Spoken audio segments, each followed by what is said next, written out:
சரியா? Dance class போகும்போது கலச லைட்டா கிழிச்சு போங்க. லைட்டா கிழிச்சனால முன்னே என்ன செய்யணும்னா ரெடியா போயிட்டு கலசனை கொஞ்சம் கம் பூசி போட்டு சூப்பர் க்ளோ போட்டு ஒட்டிட்டு கொஞ்சம் நிமிஷம் கல்ல வச்சு அடிச்சுக்கலாம். லைட்டா ஒட்டிக்கணும்னு சொல்லி வெளியில போயிட்டு ஒரு உருண்டை மாதிரி இருக்க ஒரு போல் மாதிரி ஒன்று எடுத்து வந்து லைட்டு தட்டி தட்டுல அது வெடிச்சதுக்கு அப்புறம் தெரியும். அம்மா அப்பா ஓடி வந்து பாக்குறாங்க. தட்டினது கல்ல அடிச்சு உண்மையா பத்திருக்கலாம். சரியா? என்னது அது? வெடி. 2 கையும் சரி சரியா? கொள்ள 2 கையும் சேர்ந்து போய் உணர்ச்சிகள் எல்லாம் மொத்தமாக எழுதுது. உணர்ச்சி வழியிறது ஜாதி தெரியாது. கையெல்லாம் ஒண்ணுமே இல்லாம இருக்கு. தோல்லாம் உறிஞ்சி கிடக்கு சுடுகள் அப்படிக்கு வருத்தத்துல இருக்கக்குள்ள ஒண்ணுமே தெரியாம அப்படியே படுத்துக்கிட்டு இருக்கு. ஏன்னா உணர்ச்சிகள்லாம் எழுதுச்சு அதுக்குள்ள. அப்படி இருக்கும்போது அந்த குடும்பத்துல இருந்தவங்க எல்லாம் என்ன சொல்றாங்க தெரியுமா? பிரியப்பட்ட ஒரு பிள்ளையை சேர்ந்து சரி வருமா? டாக்டர் மாதிரி சொல்றாங்க கூட குழந்தையே குழந்தையாது பொம்மை மாதிரி தான் வச்சுக்கணும் அப்படின்னு அந்த பிள்ளைய சொல்றாங்க. உங்களுக்கு மாடு இருக்காங்க சரியா? சின்ன வயசுலயே கொடுமையா கொடுமை சொந்த காலங்களே வந்து என்ன சொல்றாங்கன்னா இவங்க இல்லை பொம்மை மாதிரி தான் வீட்டில் இருக்கணும், கஷ்டம் வந்து பிள்ளைய வளர்த்து வேலை காப்பாற்றி வேலை செலவழிச்சு வேலை பொம்மைக்கு என்ன சளி கட்டணும் அப்படி இப்படி சொல்லி நிறைய சொல்றாங்க. அம்மா அப்பா சொல்றதா இப்ப கேட்டுக்கிட்டு இருக்கு. கேட்க முடியும் பார்க்க முடியும் அவங்கள வேலை செய்யும் சரியா? கேட்டு அந்த பிள்ளைக்கு ஒரு கட்டத்துக்கு மேல ஏறு அந்த பிள்ளை நினைக்குது இது வேறடா அம்மா அப்பா ஏன்னா நானும் சுமையா இருக்கணும் அப்படின்னு சொல்லி சூசைட் பண்ணிக்கிறது முடிவு பண்ணு. அதே கருத்தான் சரியா? சூசைட் பண்ணிக்கிறது முடிவு பண்ணு. சூசைட் பண்ணி அட்டன் பண்ணுது. ஹாஸ்பிட்டல்னா காப்பாத்திடலாம். காப்பாத்தின அந்த புள்ள காப்பாற்றப்பட்டதுக்கு அப்புறம் அந்த புள்ள என்ன யோசிக்கணும்னா ஒன்னும் நான் சூசைட் பண்ணதுக்கு இறந்து போயிருவேன். ஏன் நான் காப்பாற்றப்பட்டேன் அந்த புள்ள யோசிக்குது. அப்படின்னா என்னால என்னமோ நிறைவேற்றப்பட வேண்டிய கடமை இருக்குன்னு நினைக்கணும். ஒரு தடவை நான் முயற்சி பண்ணி சாகுறேன்னு சொன்னா என்னமோ இருக்கு. அதனாலதான் நான் தடுத்திருக்கு. அதுதான் தடுத்திருக்கு. நீ பிறந்த நோக்கத்தை உன்னை தவிர வேற யாருமே நிறைவேற்ற முடியாது.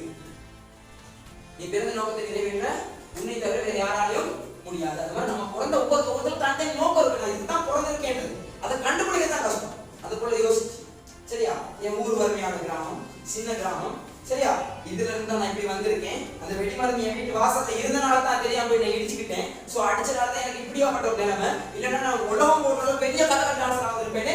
கஷ்டப்பட்டு என்னது கவலைப்படுது அந்த பிள்ளை கவலைப்படுது.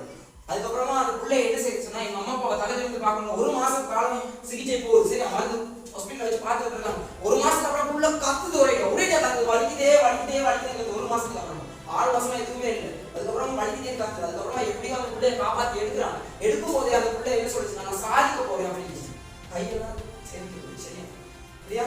கண்களை மட்டும் வச்சு மூளையில வச்சு வாய் பேச முடியும், அழகா உங்களை படிக்க முடியும். என்னால முடியாதுன்னு சொன்ன என் ஊருக்காரங்க என் வீட்டுக்காரங்க நிறைய பேர் என் குடும்பத்துக்காரங்க கரையை பூச சொன்னதுக்கு முடிவெடுத்து படிக்க தொடங்குது. படிச்ச படிப்பு எந்த அளவுக்கு போய் நிற்குதுன்னா பெரிய பெரிய அரசியல்வாதிகளே போக முடியாத சபை ஐநா சபை. இந்த சபை ஐக்கிய நாடுகள் சபை. ஐக்கிய நாடுகள் சபை தெரியுதானே? ஐக்கிய நாடுகள் சபைக்கு போயிட்டு பேசின முதல் ஹிந்தி பேசி ஐக்கிய நாடுகள் சபையில போயிட்டு முதல்ல ஹிந்தி பேசுறது.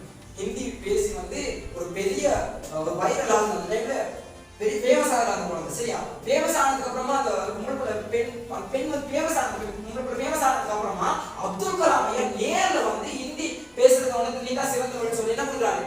பரிசு கொடுத்து அவ்வளோக்கே சாதிச்சிருக்காங்க. உங்களுக்கு எவ்வளவு வழி இருந்திருக்கும். வறுமை என்பது என்னது? வறுமை என்பது இயலாம்.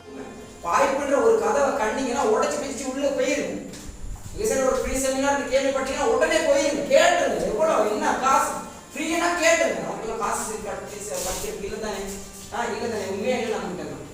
ஸோ அதனால நம்ம ஃப்ரீயா எங்க கிடைச்சா உடச்சு பிடிச்சிருக்கணும். வாய்ப்பு வரவ மாட்டீங்க யூஸ் பண்ணிங்க. மேலே போங்க. மேலே போயிட்டு சொல்லுங்க நான் இப்படி வந்தேன். கேட்கறதுக்கு 1000 பேர் இருப்பாங்க. நீங்க இப்ப எவ்வளவுதான் கத்தி பேசினாலும் யாரும் கேட்காது. இதே நீங்க ஒரு இடத்துக்கு வந்துட்டு மேல வந்துட்டு சொன்னீங்கன்னா எல்லாரும் என்ன செய்வாங்க? கை கட்டி வாய் கட்டி நின்று அப்படி நீங்க சொல்றீங்க. அந்த நிலைமைக்கு வரணும்னா நீங்க படிக்கணும். படிச்சா மட்டும்தான்.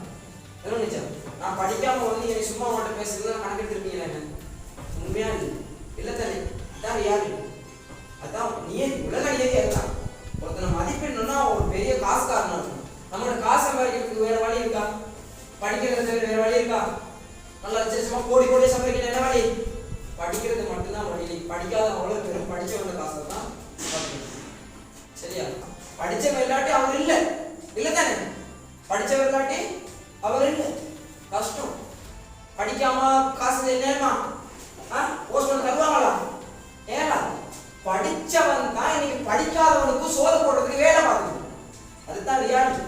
உண்மை.